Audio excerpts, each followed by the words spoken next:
In this video, we're gonna go over how to make this cloud in 10 easy steps with only 4 items. Super cheap, super fast, super easy. Here we go.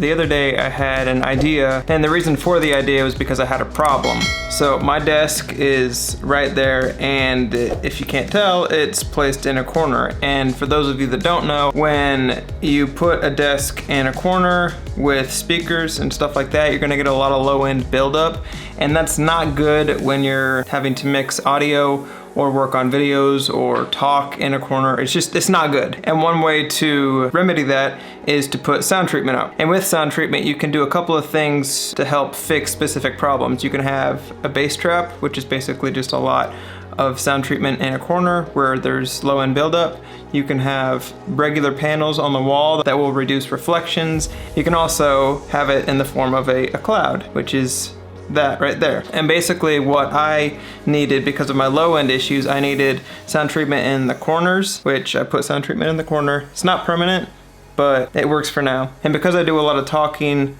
in this area, I needed a cloud right above where I would stand to absorb some of the sound going upward, so there would be less reflections for the corner to catch.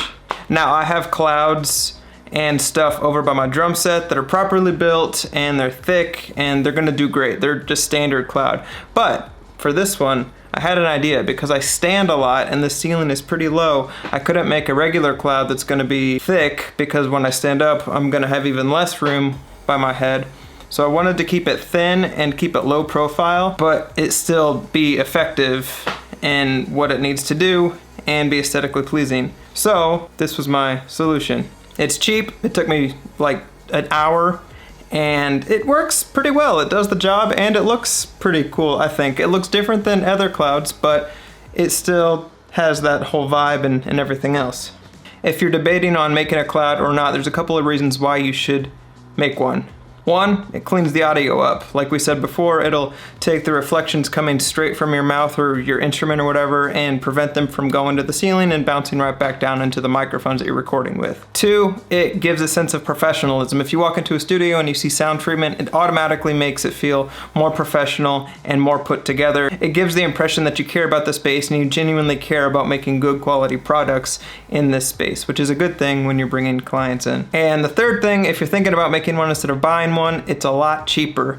These can get kind of pricey if you buy them pre-made, and a good solution if you have an afternoon is to make your own clouds. To make this cloud right here, you're gonna need 4 separate things. The first one is going to be, you're gonna need sound treatment. You're gonna need something that absorbs the sound. I personally use rock wool. You can go to Lowe's or Home Depot and get some. It's literally labeled rock wool sound treatment, and it's not very expensive. It's about 60 bucks for 12 panels, which does a lot. The second thing is you're gonna need something like that. That's just a canvas from Hobby Lobby. It's a 24 by 48 white canvas, and it's not the full thickness, a much thinner canvas. And the reason I'm using that canvas instead of an actual legitimate cloud is because of the height restrictions. I needed something that was gonna stay up in the ceiling without doing major construction and drilling holes in the ceiling to make it feel less claustrophobic and everything like that. Third thing is you're gonna need something to mount it with.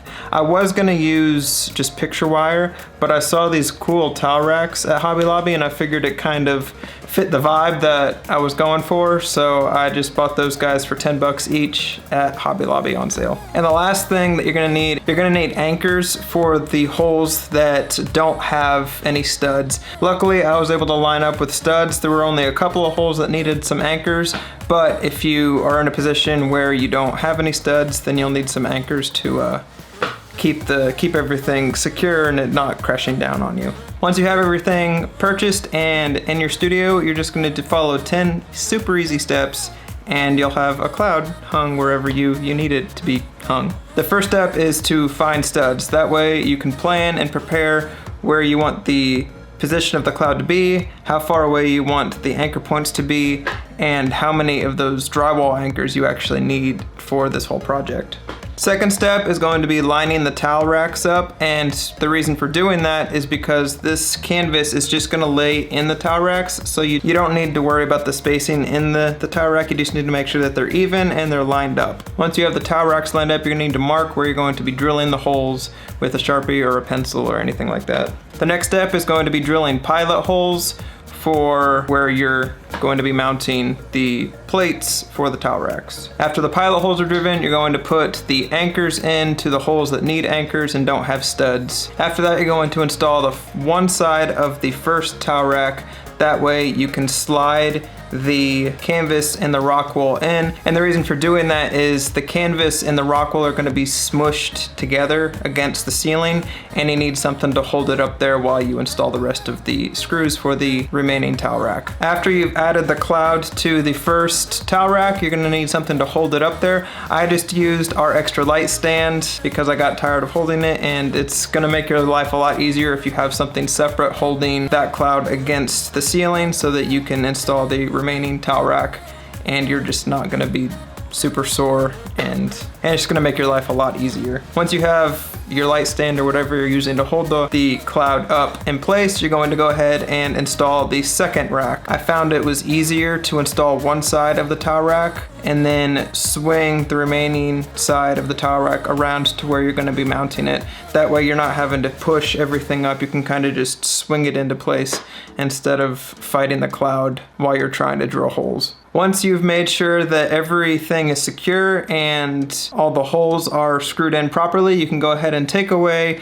that light stand or whatever you're using to hold the cloud up, and you're done. And that's basically it. That's how I installed a cloud that I could stand under with low ceilings, and it wasn't super expensive. If you found this video helpful, go ahead and hit the like button down below and leave a comment on if you try this yourself. I'd love to hear your take on doing something like this.